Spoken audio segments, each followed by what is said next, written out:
Could every pastor have a second calling as a coach?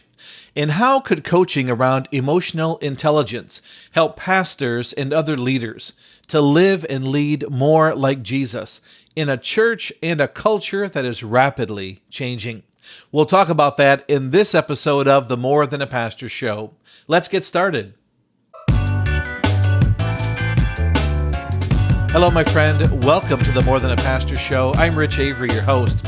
This is where we help you take your skills, experience, and ministry know-how and leverage them into sustainable income outside the church through a business or side hustle that's right for you so you can serve God and provide for your family no matter what.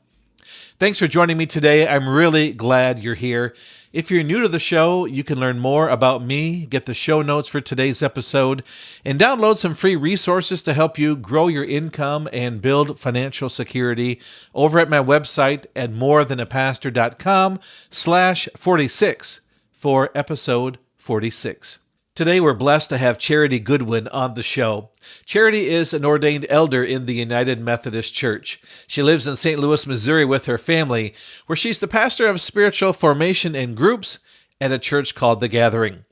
But Charity also has a second calling as a coach, and she loves coaching other pastors, leaders, boards, committees in issues of leadership development, vision casting, ministry startup, but especially she loves to coach around emotional intelligence. She loves helping pastors and leaders to become more like Jesus and allow that to transform how they lead in their church and in their community, especially in the midst of the massive changes that churches are facing all across our nation. I met Charity through an online community we're a part of called Platform Launchers, and it's hosted by our mutual friend, John Stange. If you've been dreaming of starting your own message-based business or online platform, I'd encourage you to give Platform Launchers a try. You can get a free 30-day trial, join in on the weekly member calls that we have, dive into the massive online learning library, and find your pathway to building and growing your own business by going to morethanapastor.com/platform. And now let's get into our interview with Charity. Charity Goodwin, welcome to the More Than a Pastor Show. Hey, Rich, I'm excited to be here. Thanks for having me. Oh, it's my privilege. I'm so glad that you have joined the show today. And it's been a real joy for me to get to know you a little bit over the last month or two through the Platform Launchers group that we're a part of, hosted by John Stange. And so I was, when I got to know you a little bit and learned about the different platforms you're building and the ways that you are more than a pastor, I thought I really wanted to have you on the show and have you share your experiences. Thank you so much. I'm excited to be here and loving being in a learning community together. I think that's always important. Well, Charity, for those that don't know you yet, why don't you tell us a little bit about yourself and where you live and where you're serving as a pastor? And then I'd love to know, of course, how you are more than a pastor and what you're doing to create income outside the church. So I'm Charity Goodwin. I'm an elder in the United Methodist Church. I live in St. Louis, Missouri, and I have two boys. They are my first ministry, Levi and Gabriel. They are 9 and 11, soon to be 10 and 12, and super excited about birthdays coming up in the spring. So Levi's birthday is actually on Easter, so you can imagine we're navigating that this year. What do I do? So I'm a pastor at The Gathering, United Methodist Church here in St. Louis. It's a multi-site church, and I serve now as the pastor of spiritual formation and groups. Prior to January 1 or so, I was serving as one of the site pastors for couple years, 2 years. When COVID started, I transitioned to that. I moved during COVID, serving as a pastor of a congregation that wasn't meeting. It was the strangest thing ever. I don't recommend that for anyone. But I love the Clayton site, which is where I was. And now I serve all of our sites as we look at formation, groups, and wellness, those kinds of things. What I do outside or within ministry, in some ways, I coach other pastors, primarily pastors and their teams, pastors and their boards or councils. And so I do a lot of leadership development. I support folks through some vision casting, starting new things. I've started several ministries. I've been a part of church plants. The Gathering is a plant. It's older now, but it's a plant as well. And so I really enjoy starting new things in particular. That's my jam, which can kind of give me, have to be careful of shiny object syndrome when you're an entrepreneur, love doing new things. But I help a lot of established churches start new things, right? So in the obstacles that will come with that, creating buy-in. And I'm also an emotional intelligence practitioner. So one of the ways I support is not just through what we might consider our traditional leadership development type things. I also include emotional intelligence. And so that helps folks look at what I think is a more holistic view of transformation and change, transition. And so that's a little bit about what I do when I'm not, helping people start new groups and supporting the coaches that I have at the church and those kind of things. So, wow. Well, you've got a lot going on there. That's for sure. You and I have a few similarities. Okay. I also had the privilege of being a site pastor for a couple of years, as the church I was a part of launched a multi-site vision, and I was the first campus pastor at a campus about 7 miles from our main campus. And then I was involved in helping launch one overseas in India as well, and so that was a fun experience. So kind of cool to hear a little bit of similarities there in terms of that that type of ministry. Yeah, it's a different type of ministry, right? When you're in a multi-site kind of a space. And so it's nice to be able to have people who get that, because it's a little different than being an associate, which I've been, and I've led as a lead pastor for a few years as well. But this right now is my jam. I'm really in the sweet spot where I'm able to support people, in the formational spaces and really help us think through like how is worship formational, how are groups actually forming folks. And so I'm just really passionate about, people becoming more like Jesus. Like that's really what I think, it means to be a disciple. And so for us as leaders, right, for us to be constantly becoming more and more like Jesus, so that our leadership reflects him and how we lead. And so anywho, I get all jazzed about that, but that's what I'm really passionate about. Awesome. Well, that's great. Well, can you take us to a point in your life when you knew you were called to ministry as a pastor, but then you started to feel like, okay, maybe I'm called to something more, like as great as it is serving in the context of the local church, I want to serve pastors in other churches or, other leaders. So take us to that point. When was that? And what was that like for you to begin to feel like you were called to something more? Yeah, that's such a great question. Because I do feel like I had a second call, if you will. So, they always say never. Since I would say maybe 2011 or so, have always had some form of coaching. A mentor or a bona fide coach who was walking me through, helping me expand my own personal leadership and things like that. And I always enjoyed being coached, but I was like, I would never be a coach. Like I wouldn't do that. I don't know why, but I was like kind of turned off by it. I was like, I would never do that. And lo and behold, of course, I find myself in coach training and I remember being in the training, still kind of like, I'm going to help people, but like, it would just be like a skill set I would just add into who I am as a pastor, right? Like, I don't have to put a banner out, awning to be like, I'm a pastor or a coach, So, but I knew it would help me in my own personal leadership and then some skills that I could share with other folks. While I was in coach training, we had a break. And I remember walking up the parking lot because, you're sitting for hours on end. I walked the parking lot, making laps.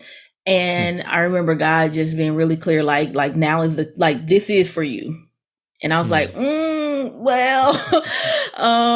okay. And so I wasn't really even sure what that meant in a way. And then when we got back into class, I had someone send me a text message asking me to coach them, which I still don't even know why they would. I hadn't told anyone I was coaching, right? So I'm like, okay, God, here we go. So that was my first paid coaching client, this guy who texted me while I was sitting in coaching class, Wow. And so it was kind of a release. I felt like God kind of released me to be able to share. And so that's how it started. And from there, I just, I would say I got the bug, from coaching, like getting my like certification there, and then moving on to emotional intelligence. And I can facilitate Brene Brown's curriculum, several Oh. pieces of that. So yeah, it's just sort of snowball from there. But I really try to stay within my space around like sort of nonprofits and churches, so that Mm. things continue to stay on mission and on purpose for me, which is building the reign of God. So Wow. And how has that been with your church? I know some mm, churches are happy for pastors to engage in things outside the church.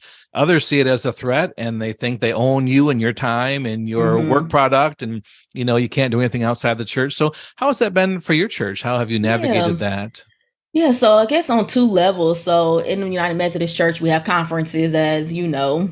Hmm. And so I actually do work for the conference. I Ah. support other churches through the conference. They'll pay me to pastor or to coach other churches. And so I'm in a program right now Hmm. where I'm supporting two churches every month for the next 9 months. So that's Awesome. one way.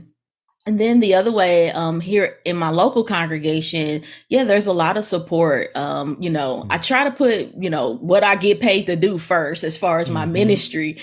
So I do a lot of things early in the morning, and then sometimes, of course, later in the evening. But the lead pastor also does, other things. And so I think there's just a lot of support that this one brings me joy, and that what I appreciate about where I am is that, we want people to do what is meaningful to them.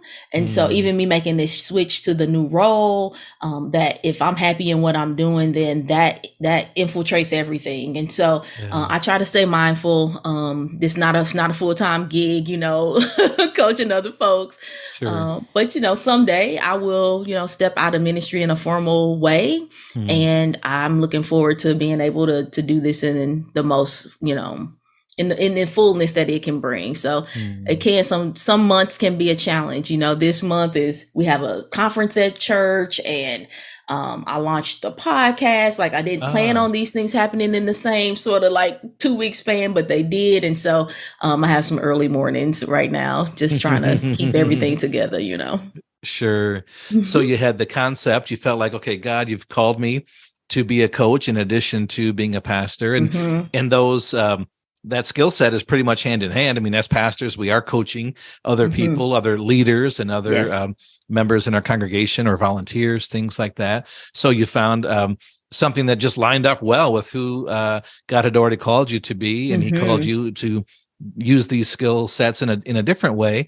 Um, I love how you are serving other leaders, and as I looked at your website a while back, there was a lot about you want to speak life into other people, you want to help people to live and lead from the inside out. So Hmm. we all know we've been through a tough season these last 3 years or so with the pandemic, and just wondering, what are you seeing in the lives of pastors and leaders? Are a lot of times people say, everyone's burnt out and ready to Hmm. quit. So are Yep. you seeing that, or what are you seeing, or how could you see how maybe a Yeah. pastor having a side hustle or something else in addition to their ministry can maybe Hmm. help fulfill them more, Hmm. or just maybe speak to that a little Sure. bit, what you're seeing these days? Sure. I think a lot of clergy are looking at this season as a time of starting over, Hmm. and so that it can really be a fresh start.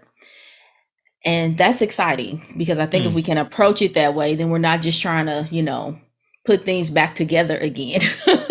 We're Wow. looking forward Hmm. and saying, what is the new thing that God is doing, right? Hmm. And it's new also because the people who are sitting in the pew or listening are a lot of times new people. Hmm. I know we have quite a few new people versus just like our all of our old church just came back, right, to Yeah. to church. And so, or you just have less people, so your Hmm. teams look new because they're different people serving than before. And so I think some people are really open to like, okay, it's time for a new thing. But at the same time, you're right, there are folks who are tired, Hmm. and this sort of revving back up, to get back into the swing of things, it's taking some time. So this isn't one of the things, I have to get this on the website, but one of the lead magnets that I use when I'm not like in this season I'm in right now around the podcast, is about preventing burnout.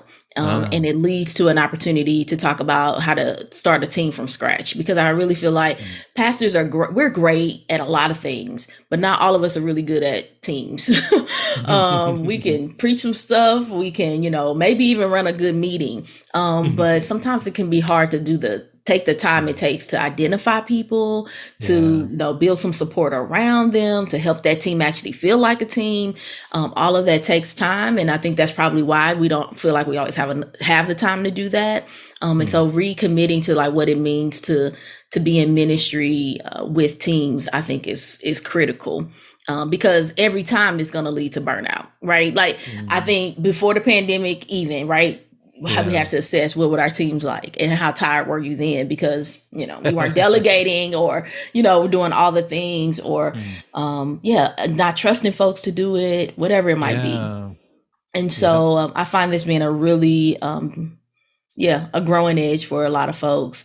And not that they're bad at it, but I think just some really good tips and nuances. And again, that emotional intelligence to be like, you're bringing all these people together. Let's think about what their personalities are like. And here are these 8 areas that we look at in EQ to sort of assess where people are, and just helping people to see, we can all continue to grow. So I think that's been 2 of the things for sure.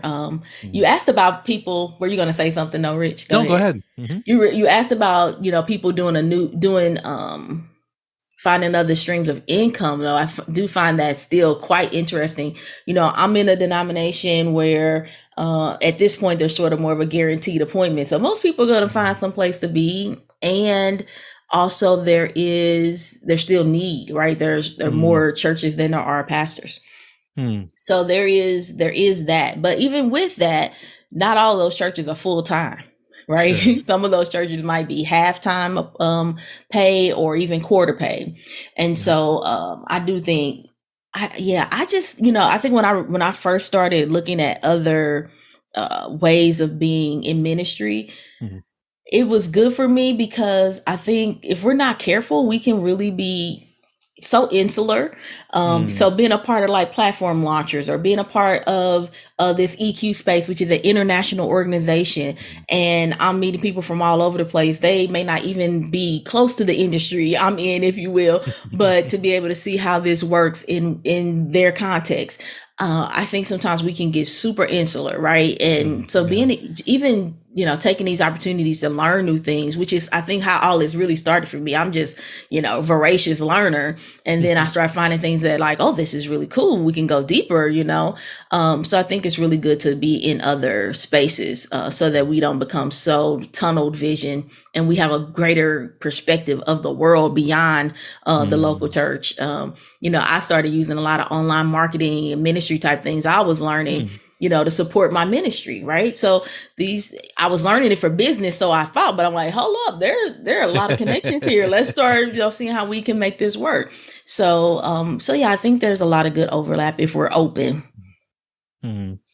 Well, that's you shared some powerful concepts there. The idea of starting over, like to not just assume that we're coming back just the way things were before. I think early on in the pandemic, people were hoping, okay, if we can just get back to before, 2020, if we can just get back to, the way the programs and ministries happened and get our people back and all that. But then at some point it's like, okay, maybe we're not going back. Maybe we're moving forward, and that God is doing something new.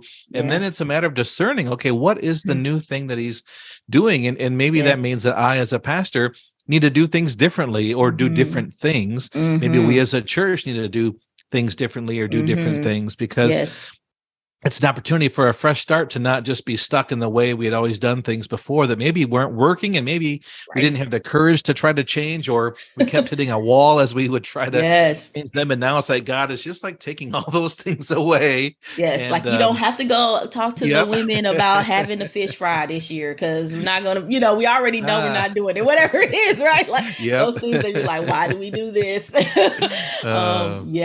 So giving us in some ways a beautiful clean slate, right? In some ways. Yeah, that's true.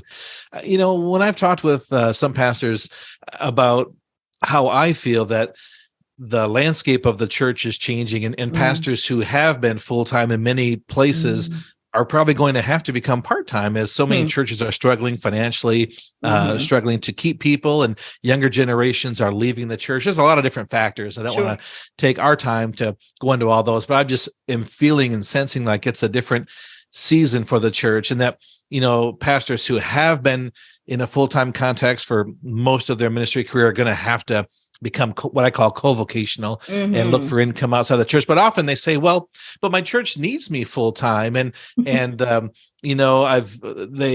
will they do without me or whatever? And I just think it's a time to kind of reassess expectations, on the church's part and on the pastor's part, that, like you said, the pastor doesn't have to do it all. There are other people in the church whom God is calling to be ministers, and our job is to equip them and to help them see that calling God's given them. And so I think that's a new season as well for us to help mobilize lay people more in our churches. And that frees us up to lead at a different level and to be able to pursue other income outside the church or other things as well.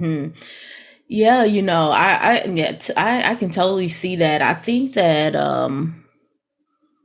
one of the things that I think is also a benefit that is sort of symbiotic. Like I said, when we do this learning, it can come back and also support the church.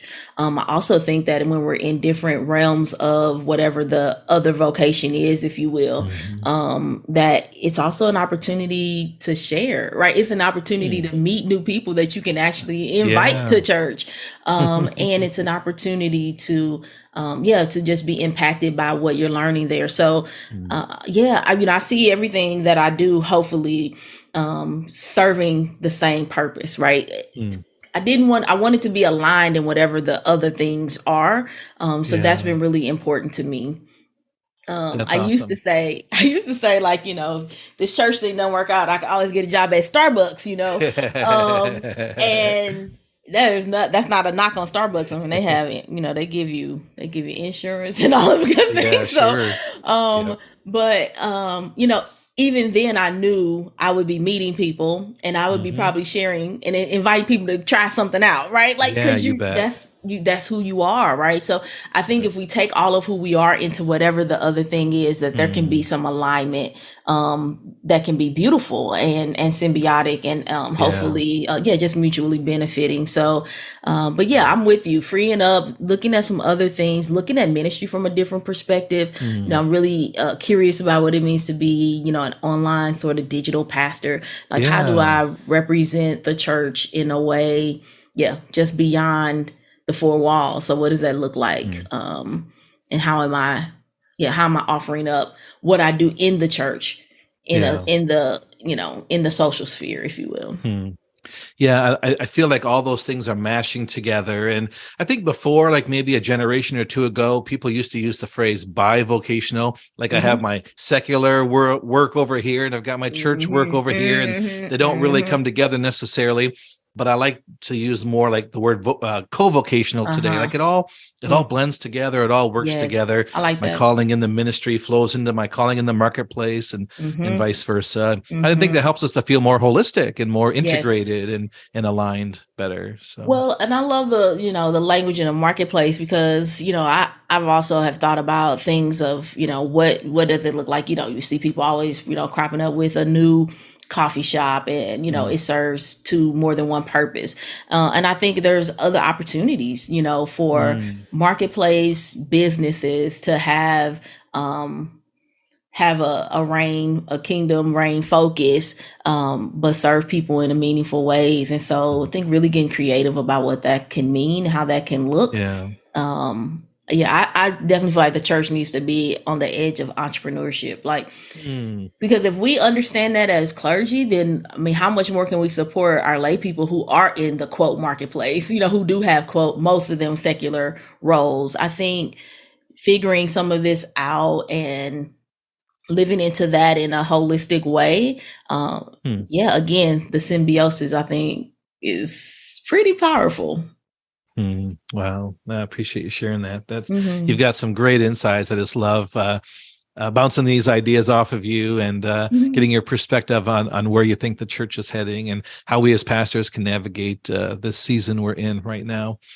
I wonder if you might want to speak to Is there anything different about being a woman in ministry or being a person of color in ministry in regards to being in ministry in the church and then also in the marketplace? And are there any specific challenges as a woman or as a person of color or benefits? I don't know. I want to have the conversation and create space for that. If there's anything you might want to say about, thanks, about Rich. those things. I mean, let's see. I could always even go back to being earlier on being a young person in ministry because I accepted my call at age 19. And so, of course, I was leading people well over my age. And so how do you, that brought some challenges as well. Let's see, being a woman in ministry, right today, like where I am now is I'm typically the only person of color and woman in the spaces that I go in. The meetings that I sit in is me most of the time, and then white men essentially. So, I had to think through. I was like, mostly that. Sometimes another white woman who's also one of the pastors. So. It is, one of the things that I am learning is not easy for me in some respects, is just taking up more space. So I can have ideas, have things that I'm thinking, feeling, but I'm not quick to share. I always try to get the lay of the land and those kind of things.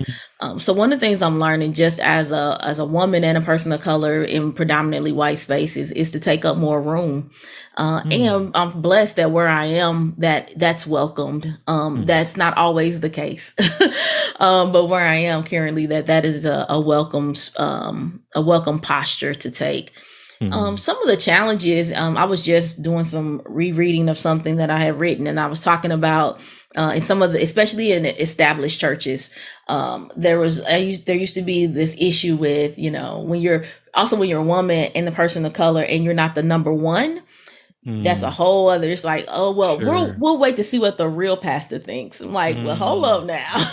We have the same credential in here. I understand they're the lead, but it's like they couldn't take my word for it. It had to come from the man in the space. And so a lot of times, I would have to, positively be subversive, like the women, the midwives who went against Shiphrah and Puah, be strategic in saying, maybe using his word so that I could get so I could be heard.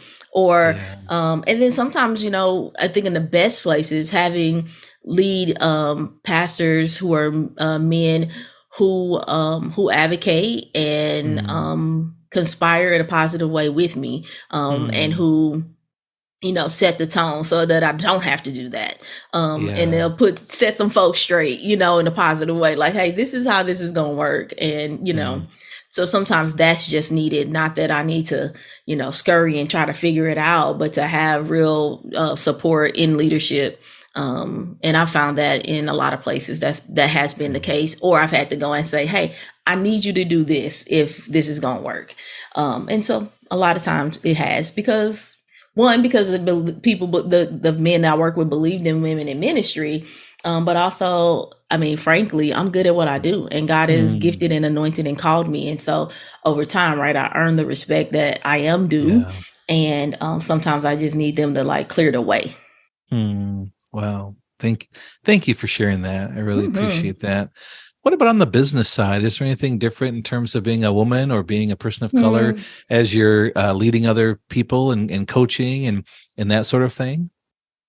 I don't know. I think, one of the things that's most different for me is that I'm a single parent. And so that makes what I'm able to do and when I'm able to do it, my time is narrow. So, so that's one thing. I think that's just sort of interesting. So the people who work with me are willing to work with the schedule. Like, this is when I can do things. And if they're good with that, then we can make things work. And I really haven't had anyone say, oh, I don't want it then, but being a woman in ministry, I mean, I've coached men, I've coached women, I've coached people who are new in ministry. I've coached people who have been doing it for a while. even some who have been like getting ready maybe to transition out and, like retire. So it's been the gamut in that respect. Wow. So, but a lot of those people have been in my context right here in Missouri, people who know me from our conference and things like that. I'm really excited to begin to coach some folks in other places. I have an opportunity to work with some people in a different state. How our systems are. Someone was a coach and then they became like a district regional person, right? So now they're giving up their coaching clients. And so I'll get some new clients, which I'm excited. Because it's really, I think regions and all those things matter, right? The context is important. So looking to coach some different people and seeing if they're open, how they're open. Awesome. But at the end of the day, hopefully, my gift makes room for me, right? As scripture says, and that people can accept the vessel in which it is being presented. That's great. I appreciate you speaking to that. It's interesting to me how in this day, like our children, like millennials and younger, have been in schools that are integrated in workplaces and military, like every aspect of society. We're more aware of ethnicity and diversity and inclusion in every element of society, except in some churches. And so I think that's why the church is losing its people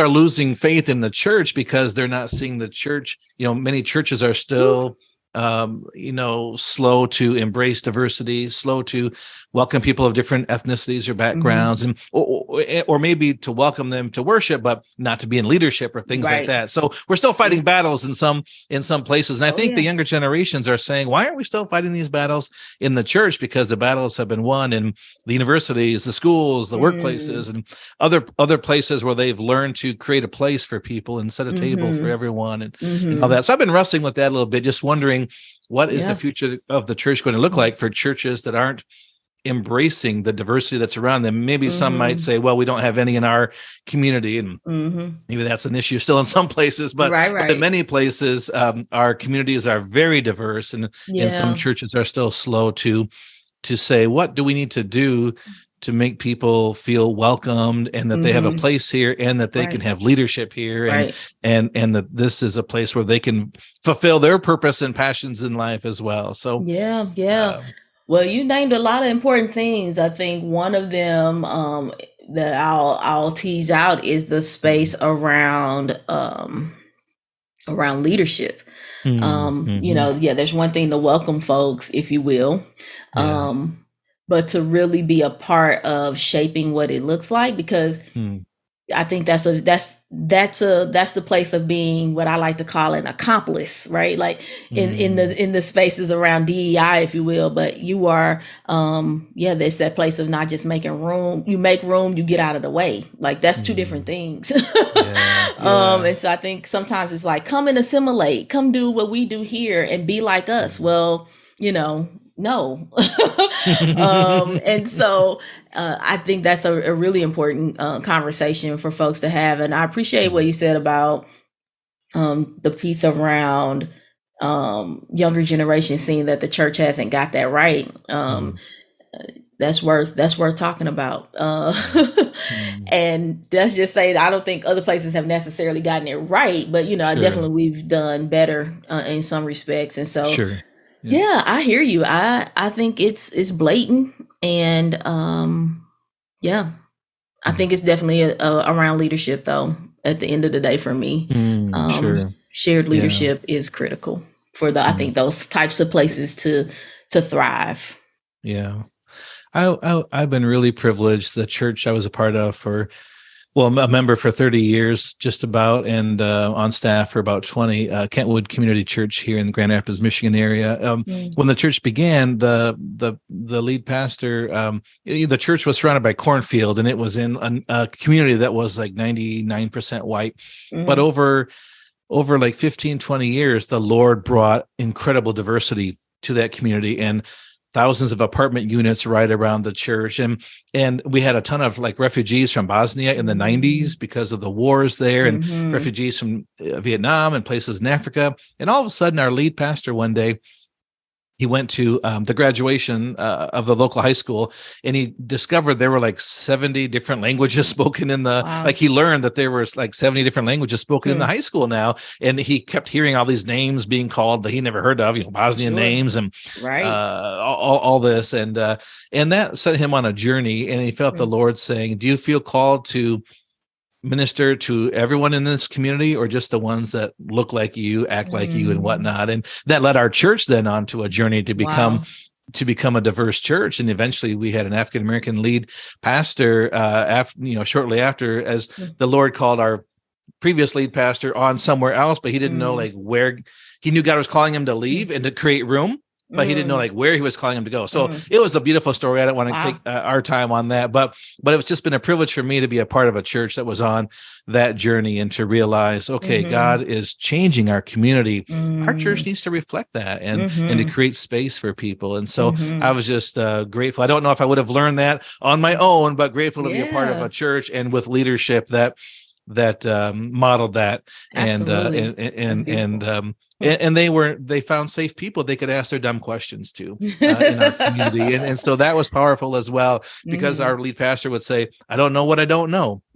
So are there safe people of color who can help me navigate my stupidity and my ignorance and whatever, and figure out, what do I need to know? What's right to say? What's not right to say? How to take these steps forward and how not to. So it's just been a joy for me to be a part of churches like that, and to hope and pray that we'll continue to see other churches and churches like yours begin, embrace this as well, and create space for people. So Gotcha. Wow. What an honor for you to experience. Yeah, very true. So it's something I've been more passionate about, and want to create space more for here on this show as well. So cool. What's been a surprise for you? Has there been a surprise in your business as a coach that you didn't expect in doing that has blessed you, like personally, maybe financially, or in your ministry? I'd love to know if there's something like that that's been a surprise, or sometimes like, wow, I didn't see that coming, but that's been a really awesome byproduct maybe of being involved in this way. Well, one of the first things, when you have something you do outside of the church, the purpose is different, I think, in some ways than the church purpose. Church, you have, some maybe some altruistic, we have our mission, which is important and good. And it takes money to lead that mission. And that's important. When you do something else, you need to make money at it at the end of the day. I mean, it's your time, it's your additional time. And so, that's important. So, I think one of the things that blessed me the most, and really has actually shaped a few things that I'm doing now, as far as sort of signature offerings that I have been providing for folks, is I had a friend who had a nonprofit, and they had a grant, and she asked me to write up a proposal for her to work with her organization for a year, doing EQ work with parents, essentially. And she told me, she said, I want you to put it with the real numbers, like what it really cost. I was like, nah, wait a minute. Are you, I was like, are you sure? She's like, yes. I was like, okay. And so I did. And she hired me to do this work with her community. And so on one hand, I think there is something about, what it really costs, what we actually charge. Of course, no one can ever charge you fully what you're worth, right? Yeah. But to, not discount everything to the point that, it's less hourly than what you already making at the church, Oh, yeah. So that has been a learning for me, and an area of growth. The way this has benefited me longer term is that now the 1 year sort of proposal I gave to her is what I do now for churches. And I've had 2 churches I've gotten a chance to do this with since then. And so, I can always work with people for a day or this or that, but the 1 year option to do sort of EQ and leadership development, a quarterly sort of check-in and teaching and all that, and ongoing coaching and assessments, like this is like the creme de la creme, if you're going to do it right. And to be able to charge what that really is. And so that's been a blessing. And it's a real learning. I think when we come from pastoral ministry, depending on how we're wired, or even maybe our childhood upbringing, it's like, oh, but it's for a church, and they may not have this. And so figuring out like how to do that, to honor where people are, right? Like, I'm not going to give you outlandish something if, you are a 150 member congregation. But it's also going to be, an investment in the future of what can be possible. And so it may not need to just be an easy yes, in the sense that it's like, maybe they need to think about it for a little bit, because it's a commitment to make. That's true. So that's been interesting for me, and an area of growth and blessing and surprise. I'm glad you touched on that, because I feel that as well as a pastor. I'm not afraid to ask for a pastor discount sometimes, something, so it's funny when it comes to us pricing things, and we could give away the whole store, but then that limits how we can help and who we can help. If we can't pay our own bills and provide for ourselves, how can we help other people? So it's right for us to charge and to have a fair to earn a fair wage, and in the church and in our business and whatnot. But sometimes we wrestle with that, like how to price things right. So I was really glad you had that moment of someone saying, charge me what it's really worth, and to realize that people can respect that, and people maybe value it more when they pay what it's worth, and they value themselves more to receive what you're offering. So. Listen, I mean, I think about what I've paid for the things that the way that I'm able to support people now. I mean, it wasn't,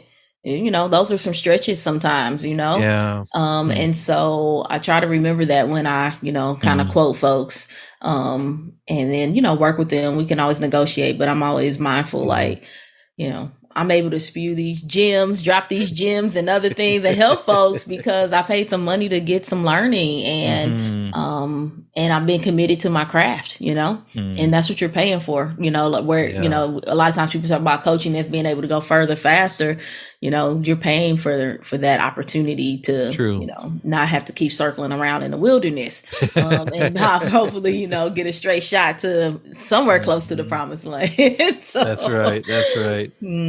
Oh, that's cool. Well, that's great.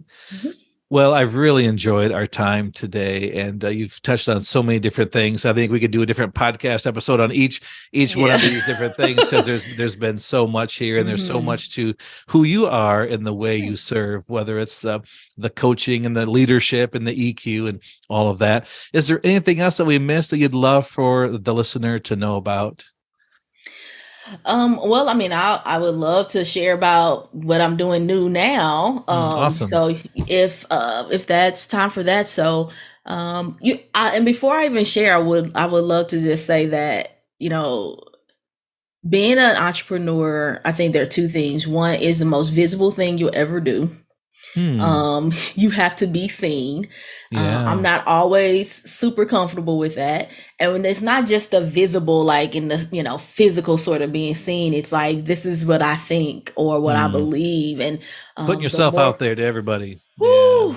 And so sometimes, like I have my comfort zone around that, and I can do my thing. But what I'm about to share, I think, is pushing me a little outside of that, for sure. So I have a coach. We have coach and mentor in John, and I asked for some advice on something, and he encouraged me to actually start a podcast. And I was like, yeah, not trying to do that, but thank you for the advice. And I remember that later that night, God just was like, you asked someone who knows what they're doing what to do when they told you, and you said no, thank you. Like, oh, my bad. So in the same similar fashion as John, I'm starting a podcast. It's going to be daily for 50 days.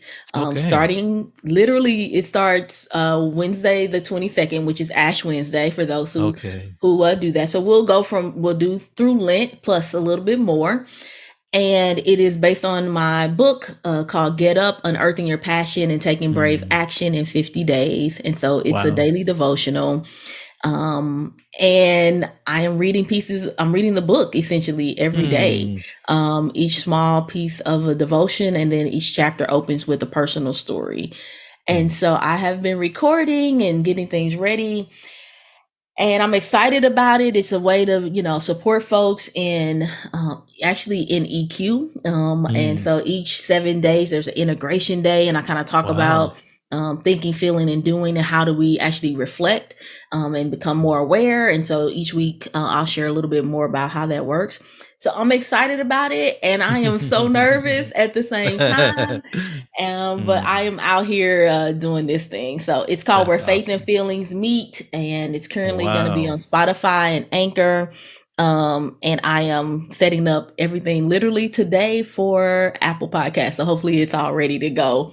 Wow. By the time people hear this, and they can read along. So fantastic. Well, thanks. I applaud you for that. You learned something and you took action and you're putting it into practice, and it's going to benefit so many people. It's just going to be really awesome. Where Faith and Feelings Meet. That's a great name for a podcast. That's awesome. You. Thanks. And then I love the concept of just taking what you've already created. You've got the book, and why not share a chapter a day and engage a whole different audience or people in a whole different way. So that's amazing. A lot of times pastors, or anyone, think, I got to create everything from scratch if I'm starting a business or whatever.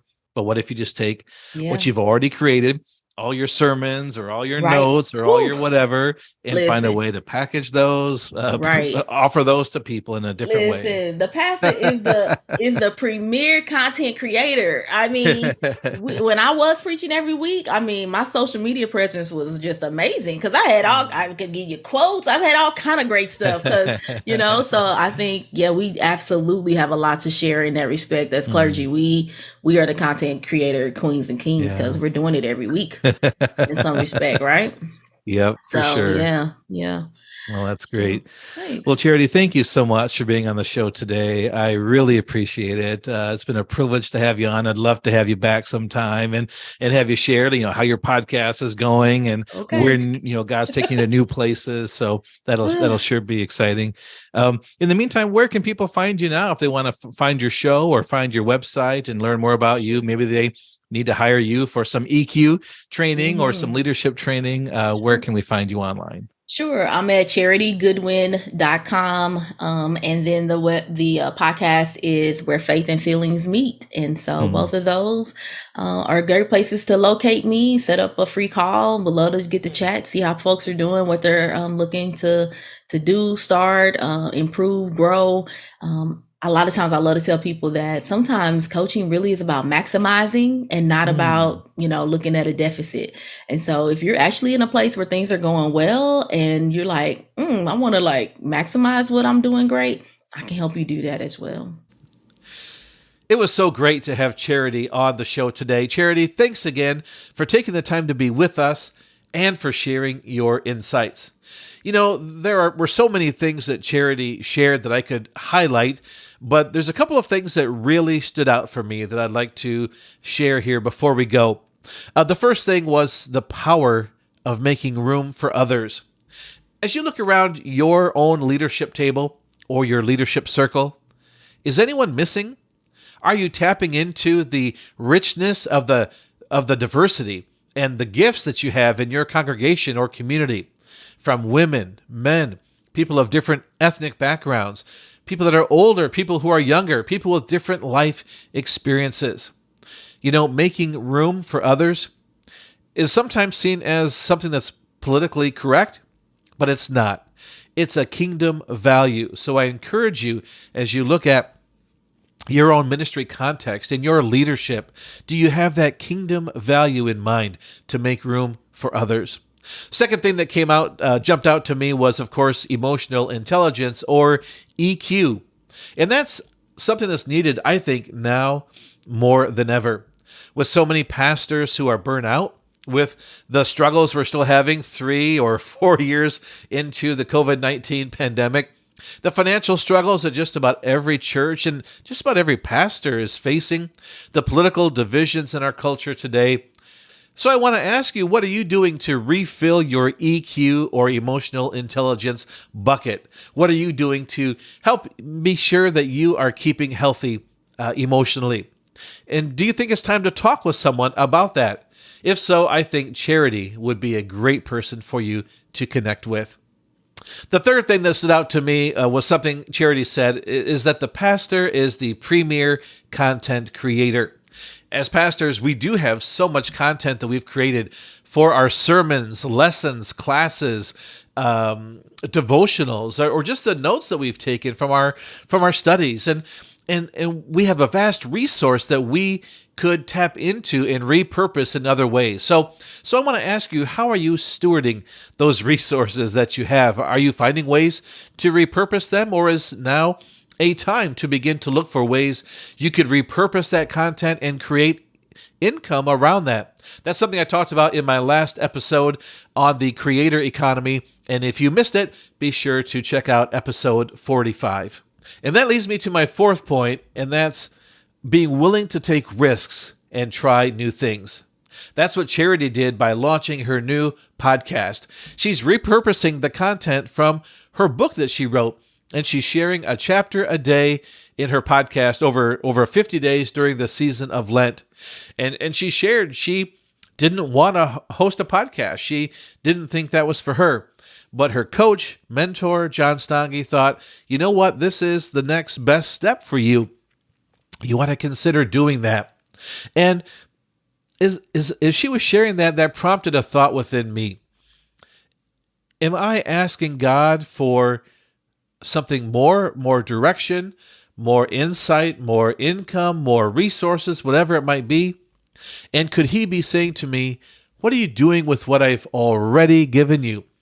I've already given you so much opportunity, so many resources, so many connections. Are you fully tapping into those things? Why are you asking me for more if you haven't taken advantage of all that I've already given you? So maybe you're a pastor who's asking God for something more right now. Maybe it's more income. Maybe your church is facing financial struggles, or you see that that's going to be coming down the road, or maybe you're experiencing some financial challenges right now in your own family. What if God has already given you the ability to create more income for your family through the resources, the things he's already given you, through your experiences, through your sermons, all the content you've created over so many years?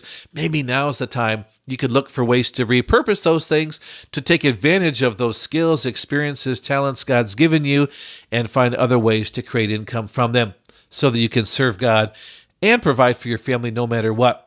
And maybe it's just a question of, are you willing to take the next step to explore that? Well, those are 4 insights I had from this episode. Again, thank you, Charity. I'm really glad you were willing to join in on the show today. If you want to get in touch with Charity, check out her new podcast, which is called Where Faith and Feelings Meet, and learn more about her coaching. You can find her online at charitygoodwin.com. Well, that's it for today's show. Thanks for joining me today. Before we go, would you do me a favor and hit like, share, or subscribe if you haven't already done so? Also, what topics would you like me to cover on a future episode? Please let me know. Until next time, remember that you are more than a pastor. Saying yes to God's call doesn't mean you have to say yes to feeling stuck, broke, or unfulfilled in your life and ministry. Let's work together and help you create the life, impact, and income that you were made for.